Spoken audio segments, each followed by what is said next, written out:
Metsasoomlaste Vabariigi päevad on avatud. Täna täpselt kell 6 tõmmati masti Metsasoome Vabariigi lipp.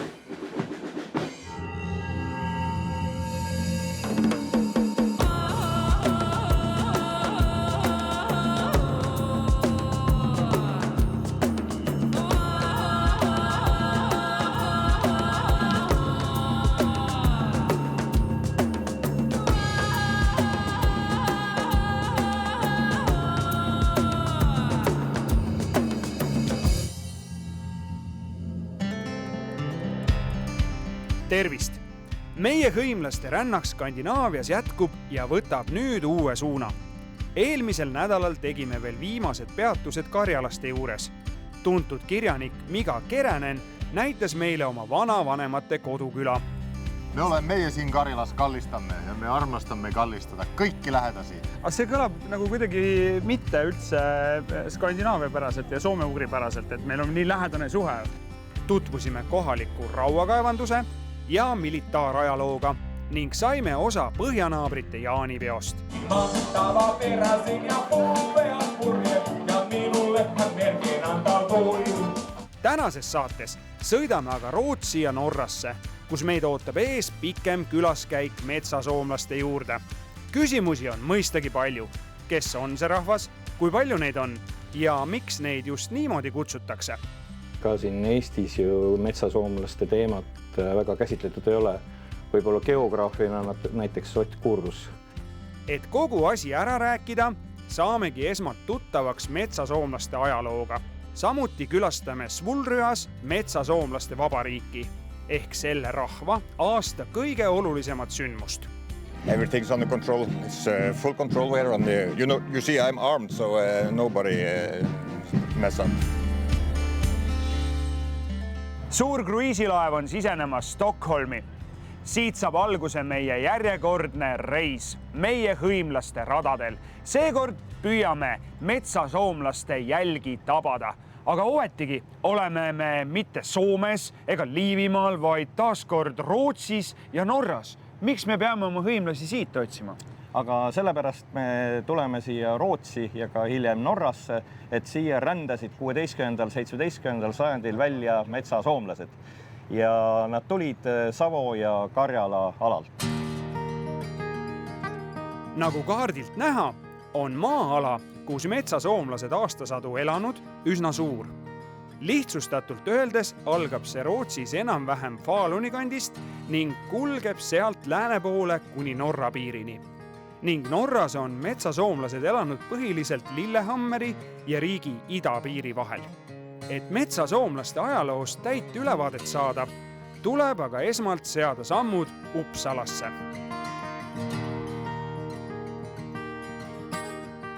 Minu selja taga on Uppsala toomkirik, kuhu on maetud Rootsi kuningas Gustav Vasa, keda teab Eestis iga poisikegi ühe põhja läinud laeva tõttu. Kuid kuidas see kõik metsasoomlastega seotud on, seda sa, Jaak, pead meile küll seletama. Jaa, et Gustav Vasa tegelikult paneb aluse Vasade dünastiale ja tema pojad on Eerik 14., Karl 9. ja Johan 3. Et tal on 3 niisugust poega ja tegelikult tema ajal Rootsi ütleb sisuliselt lahti siis Kalmari unioonist ja ta paneb aluses sellisele Rootsi riigile, Rootsi riigi tugevnemisega. Rootsi riik haarab üksjagu erinevaid maid ja nüüd on vaja seda põhja ja ida- või läänepoolset Rootsit siis asustada. Ja need alad on metsased. Ja ta leiab neid inimesi just nimelt Karjalast või Savo piirkonnast, kus on siis soomlased, kes põletavad alet. Ja ta pakub neile siis võimaluse, et nad saavad maksudest mingiks ajaks vabaks ja tõesti 1000 inimest siis Savost asub siis Rootsi siia Talarna või Taalimaa piirkonda ja hakkavad siin siis seda alet põletama ja saavad küllaltki jõukaks ja Rootsi riik saab kõvasti makse.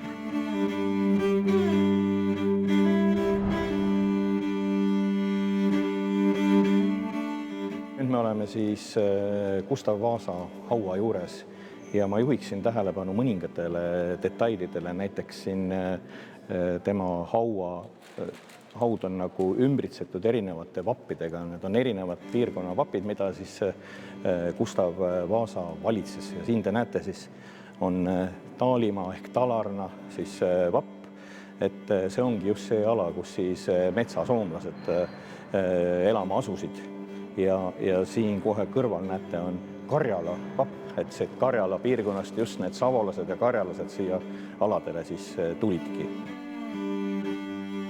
Ja niimoodi see kestab kuni siis 17. sajandi keskpaiku, et veel viimased niisugused alepõletajad tulevad veel 40ndatel aastatel, kui siis Rootsi haarab siis üks osa ka Norrast, nii et need metsasoomlased mitte ainult siis Rootsi territooriumi, aga lähevad ka juba tänapäevase Norra territooriumini välja. Aga jah, see hea põli lõppes siis kuskil 17. sajandi keskel ära, kuna metsad muutusid niivõrd väärtuslikult. Rootsi hakkas arendama oma laevastikku, eks ole, ja metsa mitte ainult ei põletata, aga siis, eks ole, et on vaja laeva ehituseks ja siis pandi metsa või alepõletamisele keeld ja hakati isegi karistama selle eest. Metsasoomlaste lugu jutustame selle rahva paar sajandit tagasi raamatukaante vahele talletanud Karl Aksel Gotlundi ainetel. Et teemast paremini aru saada, palusin meile appi juba tuttava soomlasest endise raadioajakirjaniku ja hõimurahvaste hobiuurija Juha Tainio.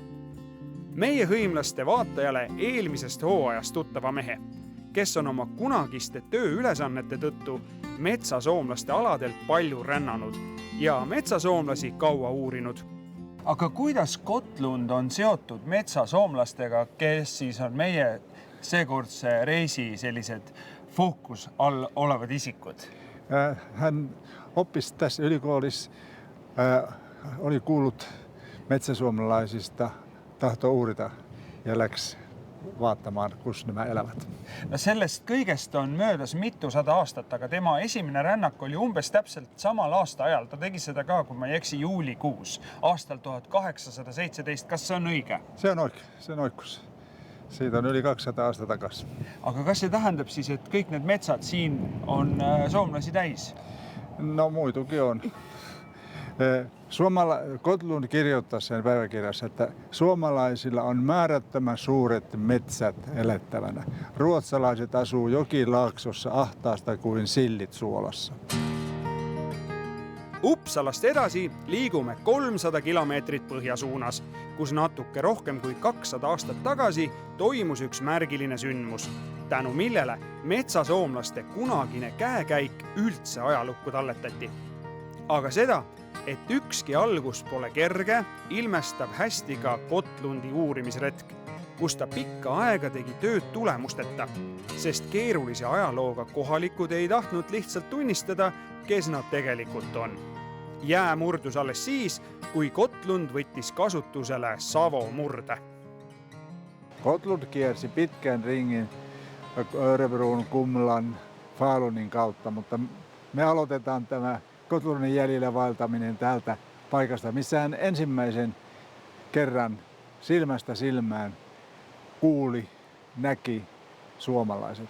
Tässä Ryykin edustalla oli pitkä rivi miehiä ja kaikki sanoivat, että ei he osaa suomea. Kukaan ei halunnut siihen aikaan puhua suomea, mutta sitten se meni vanhan miehen eteen ja sanoi, että savon kielellä kai sä rääkit suomen kieltä. Ja mies hämmästyi, herrasmies, nuori poika puhuu hänen kieltään ja hän ymmärsi kyllä. Ja siitä aukesi tie Hiirolaan paikkaan, josta nykyinen kuningatar, eli prinsessa Victoria on saanut sieltä puolison. Tämä alue kutsutaan Finnskogsriket, eli suomalaismetsien valtakunnaksi. Tämä on itäisin osa Ruotsia, missä suomalaismetsät alkaa. Svartnäsist nii 50 kilomeetri kaugusel teeme järgmise peatuse Skrädrabo muuseumis.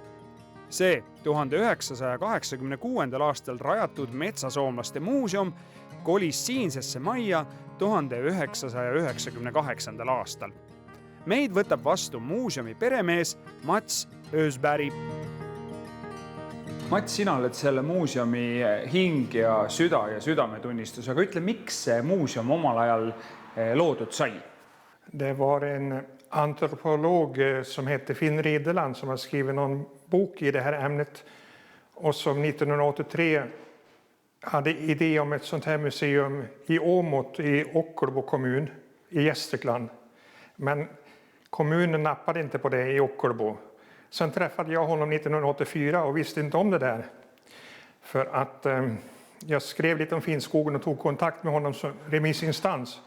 Det visade sig att han hade idé om ett sånt här museum som inte skulle vara lokalt utan beröra alla Finnskogar. Metsasoomlaste üks selline erioskus oli alepõllundus ja see põhimõtteliselt tähendab seda, et kevadel raiuti mets maha, jäeti laokile kuivama, sügisel pandi sellele kõigele tuli otsa ja järgmiselt kevadel siis koristati ära ja mindi peale juba siis selliste künniriistadega ja siin ongi näiteks näha siis seda künnivahendit, et selline puust ader, siin on 6 sellist adra-tera seadistus sellist võimalust, nii et ühesõnaga selliste seadmetega siis hariti see maa üles. Üks väga huvitav märk on veel sellest, et kuna siin on väga suured metsamassiivid ja metsad on sellised suuri elukaid täis, siis siin on näide sellest, milliste raudadega püüti karusid ja siin siis see väiksem raud on ilvese raud. Kui keeruline oli seda muuseumit sisustada? Kui lihtne oli asju saada ja kas inimesed veel mäletasid, hoidsid seda pärandust või pärandit? Vi kände ju folk här i trakten och vi hade en del föremål själva också i släkten så att det har gått ganska bra att få fatt i föremålen. Sedan har jag åkt runt i olika bygder och fotograferat oss som finns här till utställningen. Inte velat konkurrera om föremål så mycket i andra regioner. Nagu tõelisele soome ugrilasele kohale oli ka metsasoomlastel oluline sõiduvahend ühepuulootsik ehk haabias. Ja siin all on näha tegelikult väga hästi see üks haabias ja siin on selline kalasump või kalapüünis ja ahtris siis vist on see tuluse raud ehk siis pandi tuli vee kohale põlema, tuli kalakene vaatas, mis värk on ja enne kui arugi kala sai, oli talle västraga selga löödud ja nii see püük käis. Muuseum on siin selles kohas olnud aastast 1998. Kas see on sellele paigale vajalik ja tähtis ja kas inimesed saavad aru, miks see kõik oluline on? Ja, det är ju ökat intresse genom DNA och släktforskning så att det är växande intresse och det är ju så att 20% av var 50 svenska är ju ättling. Me asume Faluni lähistel, mis on ka armastatud suusakeskus ja siin korraldatakse suusa maailmameistrivõistluste etappe. Aga siin on ka üks väike komplekt suuski näha ja tegelikult tegemist on üsna selliste arhailiste suuskadega. Vaadake, kui pikad nad on võib-olla isegi 3 meetrit ja suusaninad tõusevad hästi kõrgele. Suusakepp on üks ja siin on näha, et see on ka niisugune tihke nui, mida siis võib vajadusel ka mingisuguse relvana kasutada. Aga ikkagi suured laiad suusad, millega siis sellest lumemassiivist läbi liikuda. Kui asi läheb jäiseks, siis võetakse käiku uisud, nii et kuna siin on ka väga palju järvi, võib-olla ka jõed jäätuvad talvel ära, siis saab liikuda üsna kiiresti uiskudega, mis on siis puuklotside peal, et tõmbad endale saavaste alla uisud ja oled üsna kärme, saad sõbra juurde minna võib-olla oluliselt kiiremini. Aga mis saab siis, kui on soine aeg ja soo ei kanna, siis meilegi jälle tuttavad sellised sookengad või sookingad, ehk tegelikult siis me kasutame sõna räätsad ja sellised parajad klotsid paned alla ja saad jälle ka sellisel märjemal ajal minna üle soo või läbi raba oma siis sõbrale või lähedasele või kellele iganes vaja on külla. Mis sa arvad, kas metsasoomlaste kultuuril ja pärimusel on elujõudu? On lootust? Jo, den har sin roll och det är växande intresse och flera föreningsbildningar både i Sverige och Norge och förbund och nätverk och så. Och i Norge är ju till och med ättlingarna egen nationell minoritet. Alltså när de inte har språket kvar. Så de har ju nu ett stort projekt med statsmedel att de har byggt nytt Norsk Skogfinsk museum. Siin muuseumi teisel korrusel peidab ennast uskuge või mitte maailma kõige suurem metsasoomlaste raamatukogu. Ja kui tahaks need teosed läbi lugeda, ma arvan, et minusugune aeglane lugeja peaks siin olema umbes 5 aastat. Ja, mis sa siin nuusid? No kuule vaata, siin on niisugused eksponaadid, et lisaks raamatutele, siin on vaata, Uureli keertekaart. Ja vaata, siin on kõik need soome-ugri rahvad, kes siin Skandinaavias elavad, ilusti kõik ära märgitud. Ja isegi need soomlased, need metsasoomlased, Soome asustus on siin Rootsi keskpaigas ilusti olemas. See on väga väärtuslik kaart. Kas seda kaarti oled sa näinud ka mujal? On see selline? Jaa, see on fenno-ugri asutuses üldse. Soome-ugri rahvastega koostööd korraldavates organisatsioonides on see kaart aukohal. See on kõige tähtsam kaart. Nii et see on A ja O. See on A ja O. Ja peale see, kui A on selge, siis tulevad järgmised tähed. No vaat, Jaak, näed, ma annan sulle nüüd lugemist. Nii. See on maailma suurim metsasoomlaste raamatukogu. Mina võtan selle. Nii, see räägib kährikkoerte pidamisest. Nii. Või õigemini mitte. Ja sina tööta need läbi. Ja. Vot. Ja jään natukeseks siia. Andke meile siis natukene nüüd aega. Ja.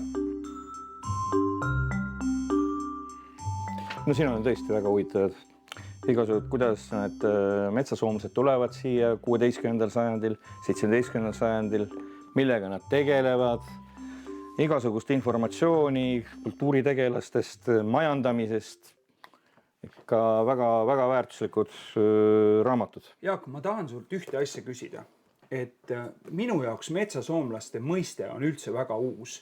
Aga ütle, kas meie soome-ugri rahvaste ja keelte uurijate jaoks on see teema ka uus või tegelikult on see midagi, mida on uuritud juba kaua? Ja ei on ikka küllaltki uus teema, et ega siin Eestis ju metsasoomlaste teemat väga käsitletud ei ole.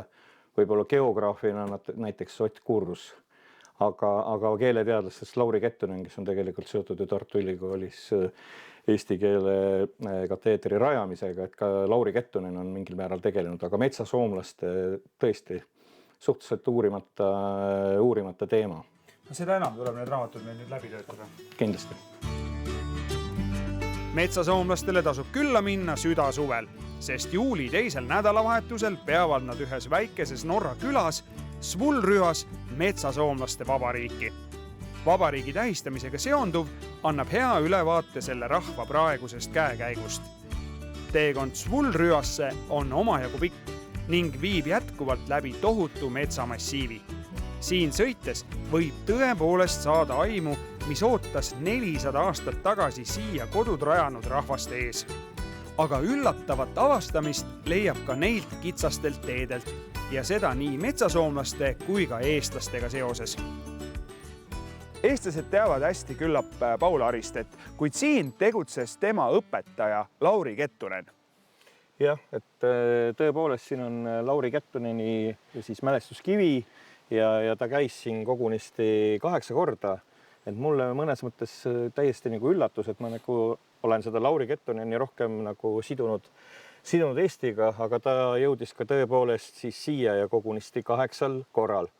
Aga meile ta on selles suhtes väga märkimisväärne keeleteadlane, et temast tegelikult saab alguse soome-ugri keelte õppimine Tartu Ülikoolis, et ta rajab siis sisuliselt Läänemere soome keelte kateedri ja tõesti kõik, kes siis eestlastest õpivad need soome-ugri keeli, on siis Lauri Kettuse õpilased. Mida lähemale Svullryale jõuame, seda enam märkame tee ääres meie jaoks täiesti uusi ja omapäraseid lippe. Metsasoomlaste lippe. See kõik annab aimu, et midagi olulist on kohe saabumas. Svullryasse jõuame õige pisut enne metsasoomlaste vabariigi pidustuste algust ning küla keskväljakul saame hoobilt kokku metsasoomlaste peaministriga. This is the counting of Finnish people coming to Norway in 1686. This is the formal counting. And this is a statistic about the people in Norway.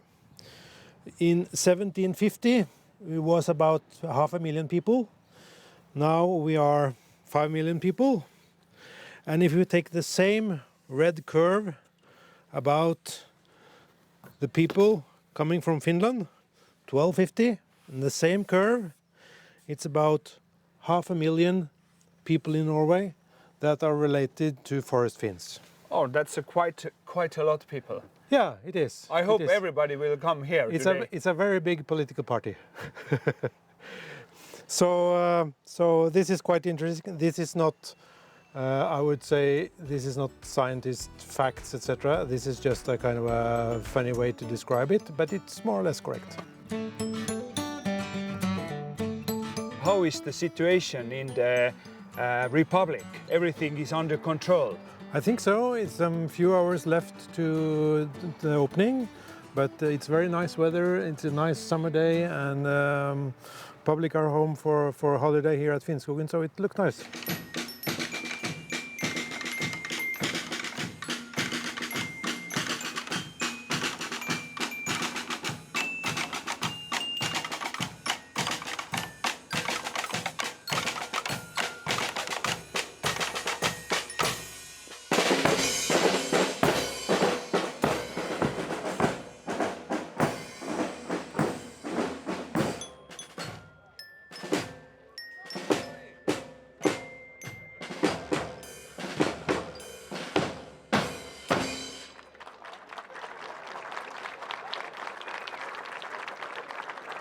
Velkommen til årets Finnskogdager.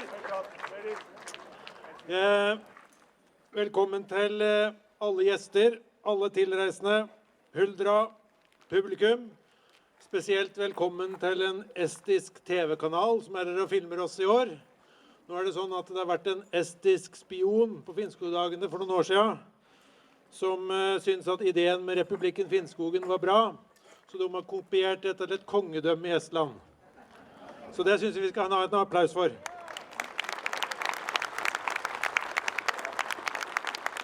Metsasoomlaste vabariigi päevad on avatud. Täna täpselt kell 6 tõmmati masti Metsa-Soome vabariigi lipp ja seejärel peaminister sai volitused siis presidendilt ja ühtlasi tutvustas ta siis alamatele oma ministeeriumit ehk siis erinevaid ministreid, kes siis tema meeskonnas toimetavad. I'm from Estonia. Oh, Yeah. nice. Well, I have an uncle in Estonia. All right, do you speak Finnish? No, I don't. Hivepäivä, that's it. And perkele and that sort of things. Perkele is the only word you know. Yeah. All right. What this event means to your society? A lot, because we are the first Finnish community and they came in here in the 1600s, I believe. How is the prime minister? Is he good? They're all good. Of course. And what about the police force? He's the best. Oh yeah.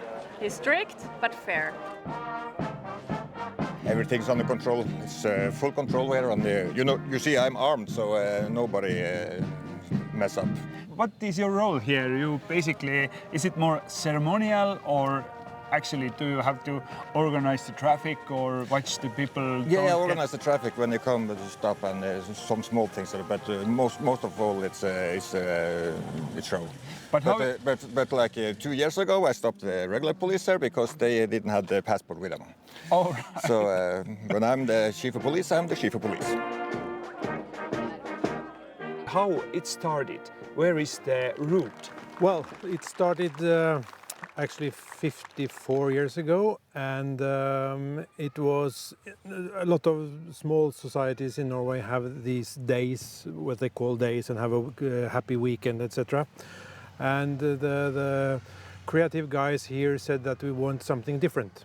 So they wanted to start a Republic of Finnskogen, have an own government, an own president, the prime minister, some ministers, etc. And they wanted to have an own flag, etc. So we are declare formally the Republic of Finnskogen Friday at 6, and we are the Republic from Friday to 6 and to Sunday at 6 o'clock. What's the concept behind the event?